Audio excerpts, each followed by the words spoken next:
माता सीता गर्भवती कैसे हुई और कितने पुत्र पैदा हुए और कैसे हुए, जानिए सच्चाई।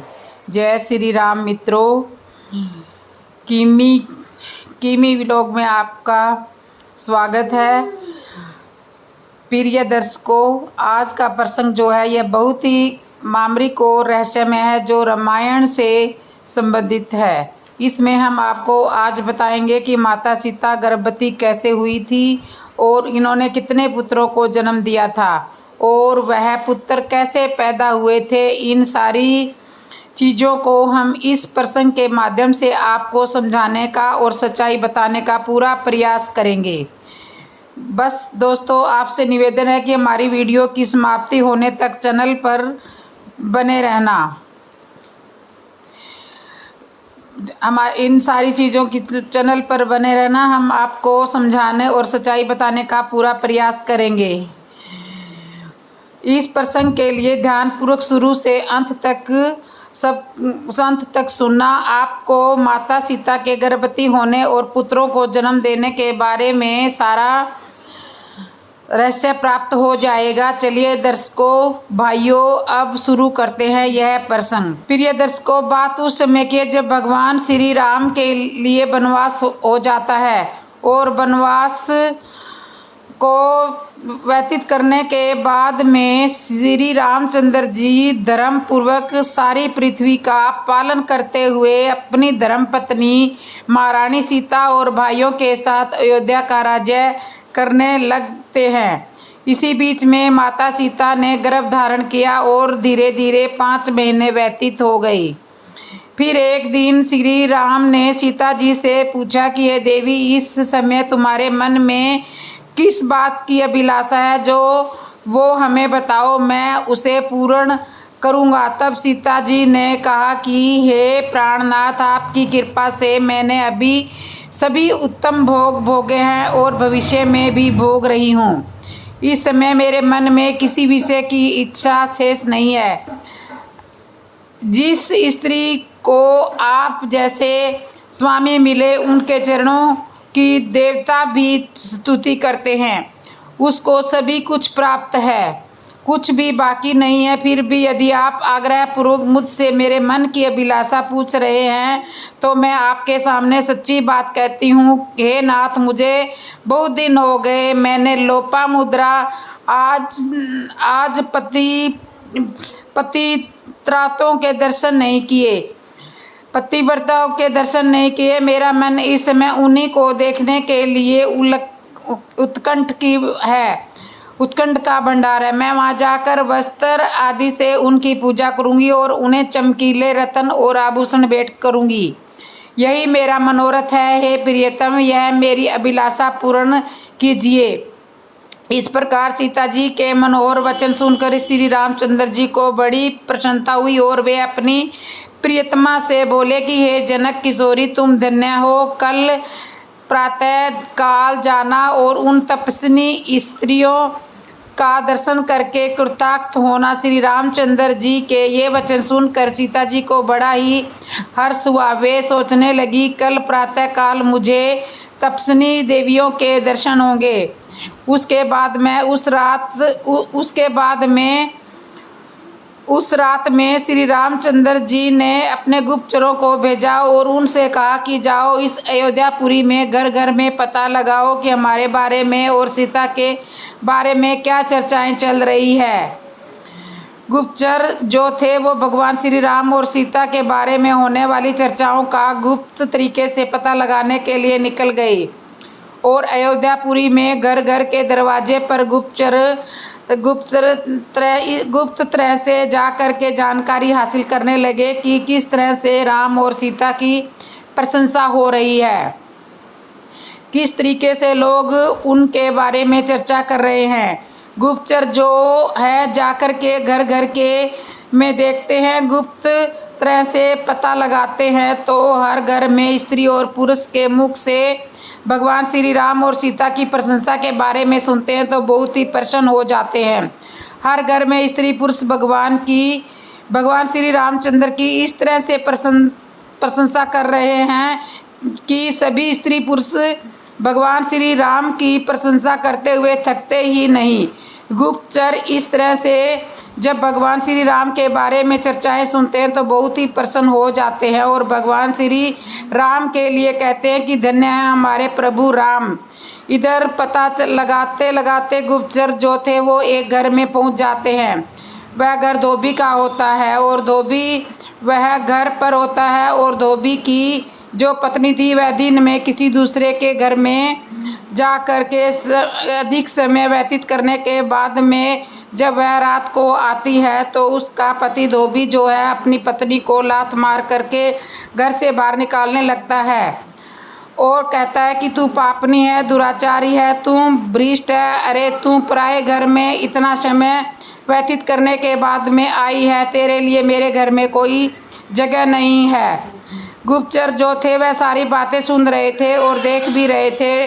धोबी कहता है, खबरदार, अगर तूने हमारे घर में आने की कोशिश की तेरे लिए हमारे घर में कोई जगह नहीं है। तो दोस्तों वे धोबी की पत्नी कहती है, मैं अपने पति धोबी से कि हे स्वामी, मैं निरपराध हूँ, मैं निष्पाप हूँ, मैंने कोई पाप नहीं किया। मैं नाम मानती हूँ कि मैं पराये पुरुष के घर पर गई थी, लेकिन मेरे मन में ना तो कोई पाप है और ना कोई विचार था। मैं बिल्कुल निष्पाप हूँ, इसलिए हमें इस तरीके से लात मार करके घर से बाहर मत निकालो, हमारा त्याग मत करो। धोबी की जो माता थी उसकी पत्नी की सास अपने बेटे धोबी को समझाती है कि बेटा, तेरी पत्नी जो है वह सत्य कह रही है, यह निष्पाप वह पतिव्रता स्त्री है, इसके साथ में ऐसा अन्याय मत कर, इसका त्याग मत कर। धोबी अपनी माता की बात को सुन करके कहने लगा, माता जी, मैं भगवान श्री राम की तरह नहीं हूँ जो उनकी पत्नी एक राक्षस यानी रावण के घर में रह रही इतने दिनों तक रहकर आई है और फिर भी उन्होंने सीता को घर पर रख लिया। मैं राम की तरह नहीं हूँ, इसलिए इस दुराचार स्त्री के लिए मेरे घर पर कोई जगह नहीं है। कोई जगह नहीं है, मैं इसे अपना नहीं सकता। उस गुप्तचर ने जब धोबी को यह कहते हुए सुना तो उसे बहुत क्रोध आया कि मैं इस धोबी को यहीं पे मार दूं, लेकिन भगवान श्री राम की आज्ञा का पालन करना था, इसलिए वह रुक गया और वह आता है सारा रहस्य भगवान श्री राम से कहता है कि ये प्रभु, हर घर में आपकी प्रशंसा हो रही है, लेकिन हमने एक घर ऐसा देखा है जहाँ उसने इस तरह से लोग का अपवाद फैला दिया है। वह कहता है कि मैं रामचंद्र जैसा नहीं हूँ। भगवान श्री राम पूछते हैं तो वो कैसे, तो सारी बात उस धोबी और धोबन की पत्नी के बारे में गुप्तचर बताते हैं। तो वो कहते हैं कि मैं रामचंद्र की तरह नहीं हूँ जो सीता राक्षस के घर में रहकर आई है, फिर भी राम जी ने उनको अपना लिया। यह सुनकर राम को बहुत ही दुख हुआ और विचार करते हैं कि इस लोकावाद से छुटकारा पाने के लिए हमें सीता का त्याग करना ही पड़ेगा, इसी में भलाई है। यह विचार करने के बाद में उन्होंने भरत को बुलाया और भरत से सारी बात बताई, धोबी के बारे में सब कुछ बता दिया। तो भरत ने भी कहा कि भैया, ये आप गलत सोच रहे हैं। भाभी सीता जो है वह अग्नि परीक्षा पहले से ही दे चुकी है, फिर इस तरीके का आप विचार क्यों बना रहे हो? अरे, एक धोबी के कहने के अनुसार क्या हमारी भाभी सीता के लिए आप त्याग देंगे? दोस्तों, भगवान श्री राम ने फिर भरत को बहुत समझाया और कहा कि मेरे भैया, इस लोका अपवाद के डर से, लोका अपवाद के भय से मैंने यह विचार बनाया है। अगर मैं सीता का त्याग नहीं करता तो समाज में इस तरह का रोका अपवाद फैला ही रहेगा, इसलिए सीता का त्यागना ही अच्छा है और तुम हमारी आज्ञा का पालन करो। भरत के बार बार समझाने पर भी जब श्री रामचंद्र जी नहीं सुना तो भरत को मूर्छा आ गई। भरत जो थे वह मूर्छित होकर के जमीन पर गिर पड़े और उसके बाद में भगवान श्री राम ने शत्रुघ्न को बुलाया। शत्रुघ्न को भी सारी यह बात बताई कि सीता का त्याग करना है, क्योंकि समाज में लोका अपवाद फैल रहा है। शत्रुघ्न भी जो थे वो बेहोश होकर के धरती पर गिर गए। अपने दोनों भाइयों को इस तरह से अचेत अवस्था में देख राम को बहुत दुख हुआ। उसके बाद में फिर अपने सैनिक के द्वारा लक्ष्मण के लिए बुलवाया और लक्ष्मण जब वहाँ पर पहुँचते हैं तो भरत और शत्रुघ्न को मूर्छित देखते हैं। श्री रामचंद्र जी अति दुखी देखते हैं, तो यह देख करके लक्ष्मण जी बहुत दुखी हो जाते हैं और पूछने लगे कि हे भैया, ये मुरझा आद का दृढ़ दृश्य कैसा दिखाई दे रहा है, इसका क्या कारण है, मुझे शीघ्र ही बताइए। उनके ऐसा कहने पर महाराज श्री राम ने लक्ष्मण को सारा दुख में वृत्तांत आरंभ से ही कह सुनाया। सीता के परित्याग से संबंध रखने वाली बात सुनकर लक्ष्मण बारंबार सन से रह गए। उन्हें कुछ भी उत्तर देते ना देखा। श्री रामचंद्र जी शोक से पीड़ित होकर के कहने लगे कि मैं अभय से कलंकित हो इस पृथ्वी पर रहकर क्या करूँगा। मेरे बुद्धिमान भाई सदा मेरी आज्ञा का पालन करते थे, किंतु इस समय दुर्भाग्यवश वे भी मेरे प्रतिकूल बातें कर रहे हैं। कहाँ जाऊँ, कैसे करूँ। पृथ्वी के सभी राजा मेरी हंसी उड़ाएंगे। श्री राम को ऐसी बातें करते देख दोस्तों लक्ष्मण के आंसू रोक नहीं सके और अत्यधिक स्वर में कहा कि हे स्वामी, विषिद ना कीजिए, मैं अभी उस धोबी को बुला करके पूछता हूँ। सारा संसार की सभी स्त्रियों में श्रेष्ठ जानकी जी की निंदा उसने कैसे की। आपके राज्य में किसी छोटे से छोटे मनुष्य को भी बलपूर्वक कष्ट नहीं पहुंचाया जाता, अतः उसके मन में जिस तरह प्रतीत हो वैसे वह संतुष्ट रहे, वैसा ही उसके साथ वर्ताव कीजिए। परंतु एक बार उससे पूछना आवश्यक है कि भैया, जनक कुमारी सीता मन से अथवा वाणी से भी आपके सिवा दूसरे को नहीं जानती, अतः उन्हें तो आप स्वीकार ही करें, उनका त्याग ना करें। मेरे ऊपर कृपार्थ होकर के कहा, भाई मैं जानता हूँ सीता निष्पाप है, तो भी लोकापवाद के कारण उसका त्याग करूँगा। लोकापवाद से निंद हो जाने पर मैं अपने शरीर को भी त्याग सकता हूँ, फिर घर, पुत्र, मित्र तथा उत्तम भव्य आज दूसरी वस्तुओं की तो बात ही क्या, फिर घर, पुत्र, मित्र तथा फिर इस समय धोबी को बुलाकर पूछने की आवश्यकता ही नहीं है। समय आने पर सब कुछ अपने आप ठीक हो जाएगा। लोगों के चित्त में सीता के प्रश्न समय ही प्रतीत हो जाएगी। जैसे घाव चिकित्सा के योग्य नहीं होता, समय अनुसार जब वह पक जाता है तभी दवा से नष्ट हो जाता है, उसी प्रकार समय से ही इस कलंक का मार्जन होगा। इस समय मेरी आज्ञा का उल्लंघन ना करो। पवित्रता सीता को जंगल में छोड़ आओ।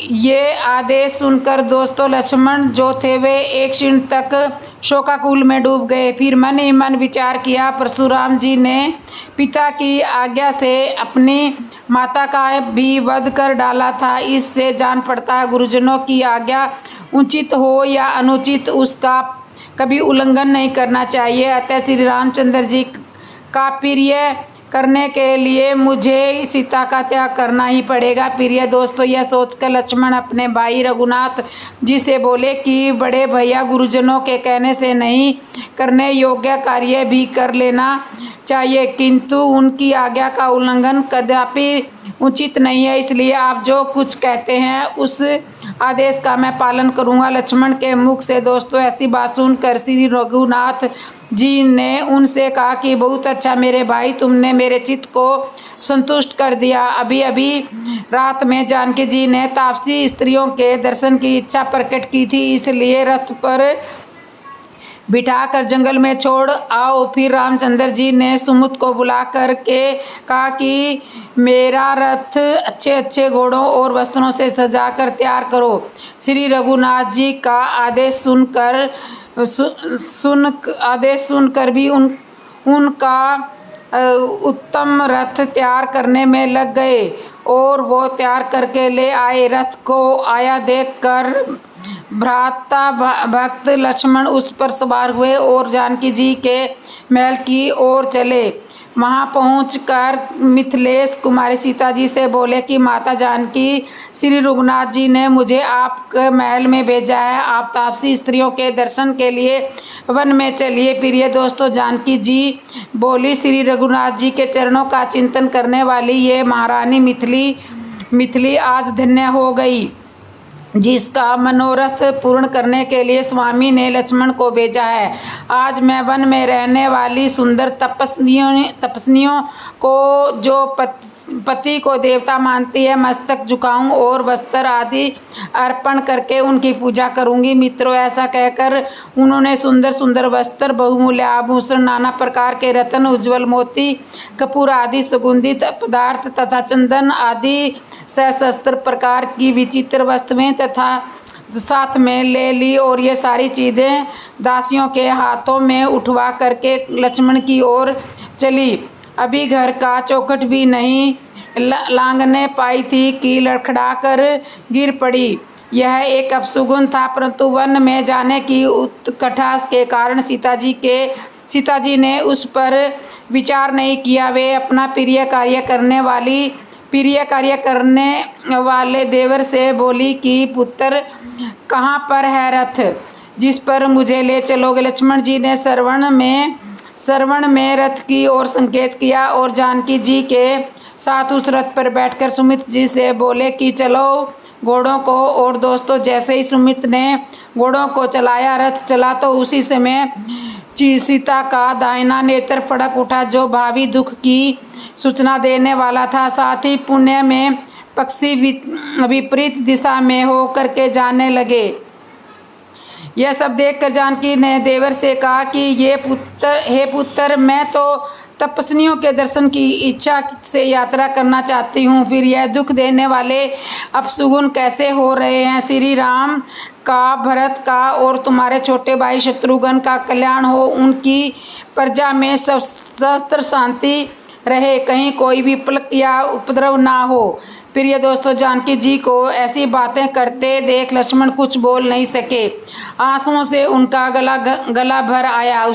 इसी प्रकार आगे जाकर सीता जी ने देखा, बहुत से मृग बाईं ओर से घूमकर निकले जा रहे हैं। वे भारी दुख की सूचना देने वाले थे। उन्हें देखकर जानकी जी कहने लगी, आज ये मृग जो मेरी बाईं ओर से निकल रहे हैं वो ठीक ही है। श्री रामचंद्र जी के चरणों को छोड़कर अनंतर जाने वाली सीता के लिए ऐसा होना उचित ही है। नारियों का सबसे बड़ा धर्म है अपने स्वामी के चरणों का पूजन। उसी को छोड़कर मैं अनंतर जा रही हूँ, अतः मेरे लिए जो दंड मिले उचित ही है। इस प्रकार मार्ग में पार मर्थक विचार करती हुई देवी जानकी ने गंगा जी को देखा, जिनके तट पर मुनियों का समुदाय निवास करता है, जिनके जल कणों का स्पर्श होते ही रास महापा तक पलायन कर जाते हैं। उन्हें वहाँ चारों ओर अपने रहने योग्य कोई स्थान नहीं दिखाई देता। गंगा के किनारे पर पहुंचकर लक्ष्मण जी ने रथ पर बैठी सीता जी से आंसू बताते हुए कहा कि भाभी चलो, लहरों से भरी हुई गंगा को पार करो। सीता जी देवर की बात सुनकर तुरंत रथ से उतर गई। उसके बाद नाव से गंगा को पार होकर लक्ष्मण जी जानकी जी को साथ लेकर आगे वन में चले। वे श्री रामचंद्र जी की आज्ञा का पालन करने वाले कुशल थे, अतः सीता को अत्यंत भयंकर एवं दुखदायी जंगल में ले गए, जहाँ बबूल, खैरा और धव आदि के महाभयानक वृक्ष थे, जो दावानल से दगंध होने के कारण सूख गए थे। ऐसा जंगल देखकर सीता भय के कारण बहुत चिंतित हुई। कांटों से उनके कोमल चरणों में घाव हो गए। वे लक्ष्मण से बोली, वीरवर, यहाँ अच्छे अच्छे ऋषि मुनि के रहने योग्य आश्रम मुझे दिखाई नहीं देते, जो नेत्रों का सुख प्रदान करने वाले हैं, तथा महर्षियों की तपस्वी स्त्रियों के भी दर्शन नहीं होते। यहाँ तो केवल भयंकर पक्षी, सूखे वृक्ष और दावानल से सबोर जले हुए वृक्ष ही दुष्ट गोचर हो रहा है। इसके सिवा मैं तुमको भी किसी भारी दुख में आतुर देखती हूँ। तुम्हारी आंखें आंसुओं से भरी है, इनसे व्याकुलता के भाव प्रकट होते हैं, और मुझे भी यह पग पर हजारों अपशुगुन दिखाई देते हैं। सच बताओ लक्ष्मण, क्या बात है? प्रिय दर्शकों, सीता जी के इतना अपशुगुन दिखाई देते हैं, सच तो बताओ। पूछने पर भी लक्ष्मण जी के मुख से कोई बात नहीं निकल सकी। चुपचाप उनकी ओर देखते रहे, देख खड़े रहे। तब जानकी जी ने दोबारा फिर यही प्रश्न करके उनसे उत्तर देने के लिए बड़ा आग्रह किया और कहा कि लक्ष्मण, बताओ क्या बात है, तुम बोल क्यों नहीं रहे?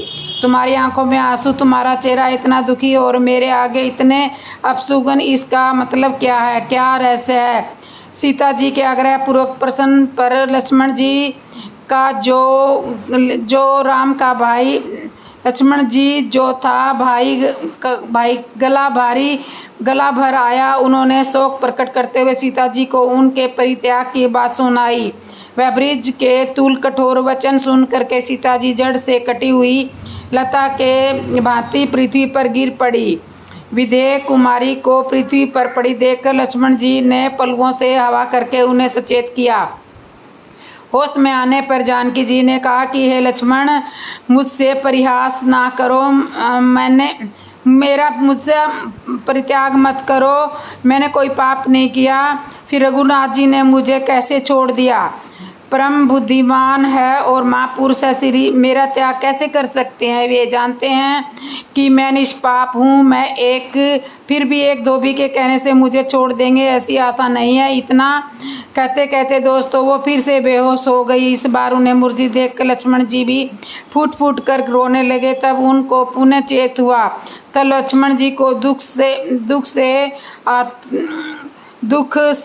आत और रुड कंठ देखकर वे बहुत दुखी हुए और बोली कि हे सुमित्रा नंदन, जाओ तुम धर्म के स्वरूप और यश के सागर श्री रामचंद्र जी के तपो नदी वशिष्ठ मुनि के सामने ही मेरी एक बात पूछना कि उनसे पूछना कि नाथ, ये जानते हुए कि सीता निष्पाप है, जो आपने मुझे त्याग दिया, वे बर्ताव आपके कुल के अनुरूप हुआ है या शास्त्र ज्ञान का फल है?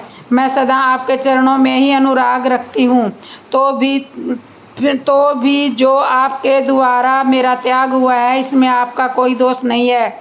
यह सब मेरे भाग्य दोष से हुआ है, इसमें मेरा प्रबंध ही कारण है। लक्ष्मण, आपका सदा और सविस्तर कल्याण हो। मैं इस वन में आपका स्मरण करती हुई प्राण धारण करूंगी। मन, वाणी और क्रिया के द्वारा एकमात्र आप ही मेरे सर्वोत्तम आराध्य देव हैं। हे रघुनंदन, आपके सिवा और सब कुछ मैंने अपने मन से समझा है। प्रत्येक जन्म में आप ही मेरे पति हो और मैं आपके ही चरणों के चिंतन से अपने अनेकों पापों का नाश कर आपकी सती साध्वी पत्नी बनी रहूं, यही मेरी प्रार्थना है। प्रिय दोस्तों, सीता जी कहती है कि लक्ष्मण, मेरी सासू से भी यह संदेश कहना कि माताओं, अनेक जंतुओं से भरे हुए इस घोर जंगल में मैं आप सब लोगों के चरणों का स्पर्श करती हूँ। मैं गर्भवती हूँ, तो भी महात्मा राम ने मुझे इस वन में त्याग दिया। अब तो मेरी बात सुनो सुमित्रा नंदन, श्री रघुनाथ जी का कल्याण हो। मैं अभी प्राण त्याग देती, किंतु बेबस अपने गर्भ में श्री रामचंद्र जी के तेज की रक्षा कर रही हूँ। तुम जो अनेक वचनों को पूर्ण करते हो सो ठीक ही है, इससे तुम्हारा कल्याण होगा। तुम श्री रामचंद्र के चरण कमलों के सेवक और उनके अधीन हो, अतः तुम्हें ऐसा ही करना उचित है। अब श्री रामचंद्र जी के समीप जाओ, तुम्हारे मार्ग मंगलमय हो। मुझ पर कृपा करके कभी कभी मेरी याद करते रहना प्रिय दोस्तों। इतना कहकर सीता जी लक्ष्मण जी के सामने ही अचेत हो पृथ्वी पर गिर पड़ी और उन्हें मूर्छित देख लक्ष्मण जी पुनः दुख में डूब गए और वस्त्र के आग्रह भाव से पंखा झोलने लगे। तब होश में सीता आई, तब उन्हें प्रणाम करके वे बोले कि देवी, अब मैं श्री रामचंद्र के पास जाता हूँ। वहाँ जाकर मैं आपका यह संदेश कहूँगा। आपके समीप ही महा ऋषि वाल्मीकि का बहुत बड़ा आश्रम है। यह कहकर लक्ष्मण जी ने उनकी परिक्रमा की और दुख मगन आंसू बहाते हुए महाराज श्री रामचंद्र जी के पास में चल दिए। प्रिय दोस्तों, जानकी जी ने जाते हुए देवर की ओर विस्मित दृष्टि से देखा। वे सोचने लगी, लक्ष्मण मेरे देवर हैं, शायद प्रयास करते हों भला श्री रघुनाथ जी अपने प्राणों से भी अधिक प्रिय मुझ पत्नी को कैसे, पवित्र पत्नी को कैसे त्याग सकते हैं। यही विचार करती हुई विमलेश नेत्रों से उनकी ओर देखती रही, किंतु जब वे गंगा के उस पार चले गए तब उन्हें सर्वथा विश्वास हो गया कि सचमुच ही मैं त्याग दी गई हूँ। अब मेरे प्राण बचेंगे या नहीं, इस संशय में पड़कर मैं पृथ्वी पर पृथ्वी पर सीता फिर से गिर पड़ी और तत्काल उन्हें मूर्छा ने दबा लिया। प्रिय दोस्तों, उस समय हंस अपने पंखों से जल ला करके सीता के शरीर पर सब ओर से छिड़कने लगे। फूलों की सुगंध वायुजोधी मंद मंद चलने लगी। हाथी ने भी अपनी सूंड से जल लिए सब ओर से वहां आ करके खड़े हो गए, मानो धूल से भरे सीता के शरीर को धोने के लिए आए हों। इसी समय सती सीता होश में आई और राम राम रट लगाती रही। बड़े दुख से विलाप करने लगी, हे राम, हे दीन बंधु, हे कल्याण निधि, बिना अपराध के ही क्यों मुझे इस वन में त्याग रहे हो। इस प्रकार की बहुत सी बातें कहती हुई वे बारंबार विलाप करती और इधर उधर देखती हुई रहकर मूर्छित हो जाती थी। उस समय भगवान वाल्मीकि शिष्यों के साथ वन में गए थे। वहाँ उन्हें करुणाजनक स्वर में विलाप और रुदन सुनाई पड़ा। वे शिष्यों के बोले, वन के भीतर जाकर देखो तो सही, इस महाघनघोर जंगल में कौन रो रहा है। उसका सबर दुख से पूर्ण ज्ञान पड़ता है कि मुनि के भेजने से उस स्थान पर गए जहाँ जानकी राम राम की पुकार मचाते हुए आंसुओं में डूब रही थी। उन्हें देखकर भी शिष्य उत्कष्ट बस वाल्मीकि मुनि के पास लौट गए। उनकी बातें सुनकर मुनि समय ही उस स्थान पर गए। पवित्र जानकी ने देखा कि एक महर्षि आ रहे हैं जो तपस्या के पूज्य जान पड़ते हैं। उन्हें एक सीता जी ने हाथ जोड़कर कहा, व्रत के सागर वेदों के साक्षात स्वरूप महर्षि को नमस्कार। उनके कहने पर महर्षि ने आशीर्वाद के द्वारा उन्हें प्रसन्न करते हुए कहा कि बेटी, तुम अपने पति के साथ चिरकाल तक जीवित रहो। तुम्हें 2 सुंदर पुत्र प्राप्त हो। तुम कौन हो और इस घनघोर वन में क्यों आई हो तथा ऐसे क्यों रो रही हो, इतनी परेशान क्यों हो रही है, कुछ बताओ जिससे मैं तुम्हारे दुख का कारण जान सकूं और तुम्हारी मदद कर सकूं। तो दोस्तों, तब श्री रघुनाथ जी की पत्नी सीता जी एक धीर निवास में कांपती हुई करुणामयी वाणी से बोली कि हे महर्षि, मुझे श्री रघुनाथ जी की सेविका समझिए। मैं बिना अपराध के त्याग दी गई हूँ। इसका कारण क्या है यह मैं बिल्कुल नहीं जानती कि रामचंद्र जी की आज्ञा से लक्ष्मण मुझे यहाँ छोड़ कर गए हैं। तब वाल्मीकि कहने लगे कि विधेय कुमारी, मुझे अपने पिता का गुरु समझो। मेरा नाम वाल्मीकि है। अब तुम दुख करो मेरे अब तुम यहीं पे रहो, मेरे आश्रम पर आओ और पतिवर्ती तुम यही जानो कि दूसरे स्थान पर पतिवर्ती तुम यही जानो कि दूसरे स्थान पर बना हुआ मेरे पिता का ही घर है। सती सीता का मुख शोक के आंसू में भीगा था। मुनि का सांत्वनापूर्ण वचन सुनकर उन्हें कुछ सुख मिला। उनके नेत्रों में इस समय भी दुख के आंसू झलक रहे थे। वाल्मीकि जी ने उन्हें आश्वासन देकर तापसी स्त्रियों से भरे हुए अपने पवित्र आश्रम पर ले गए। सीता जी महर्षियों के पीछे पीछे गई और वे मुनि समुदाय से भरे हुए अपने आश्रम पर पहुंचकर तपस्वियों से बोले, देखो अपने आश्रम पर जानकी जी आई है, इनका स्वागत करो। महामना सीता ने सब तपस्वियों को प्रणाम किया और उन्होंने भी प्रसन्न होकर उन्हें छाती से लगाया। तपोनिध वाल्मीकि ने अपने शिष्यों से कहा, तुम जानकी जी के लिए एक सुंदर परसाला तैयार करो। आज्ञा पाकर उन्होंने पत्तों और लकड़ियों के द्वारा एक सुंदर कुटीर का निर्माण किया और पवित्र जानकी उसी में निवास करने लगी। वाल्मीकि मुनि की टहल बजाती हुई फलाहार करके रहती तथा मन और वाणी से निरंतर राम मंत्र का जाप किया करती और समय व्यतीत करती रही।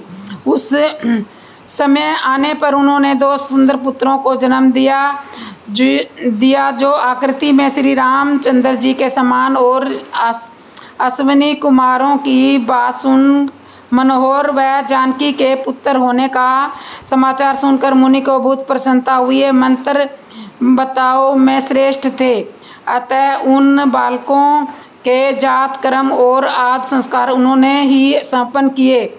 महर्षि वाल्मीकि ने उन बालकों के संस्कार संबंधी सभी कर्म कुशों और उनके लंबों यानी टुकड़ों का द्वारा ही किए थे। अतः उन्हीं के नाम पर उन दोनों का नाम लव और कुश रखा। जिस समय उन शुद्ध आत्मा ऋषि ने पुत्रों का मंगल कार्य सौंपन किया, उस समय सीता जी का हृदय आनंद से भर गया।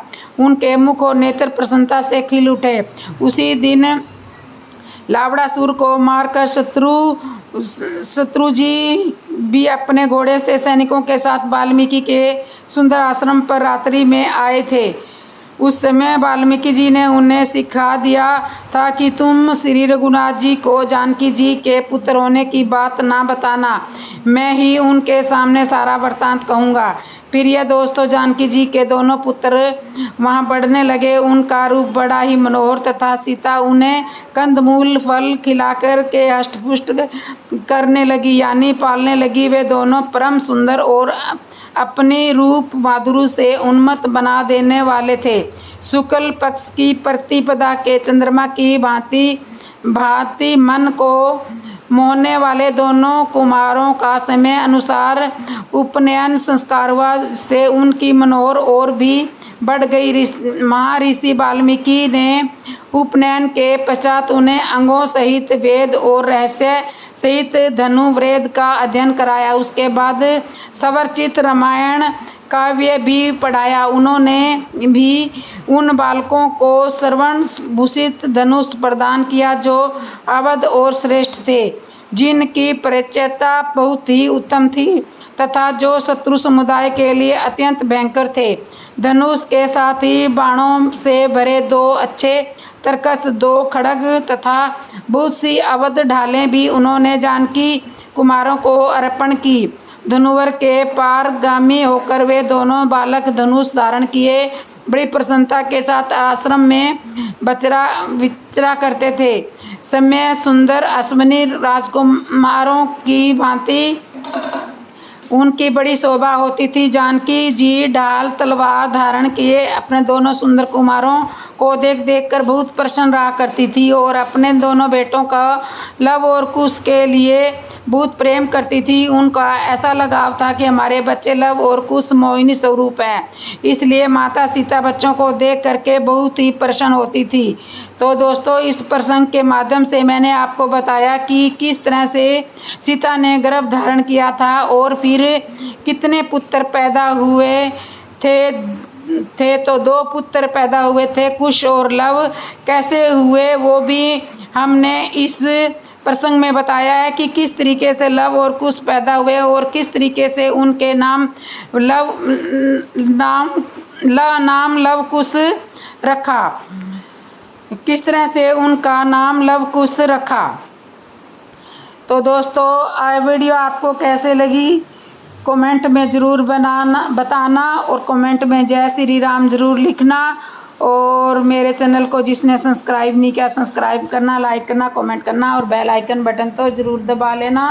बोलो जय श्री राम।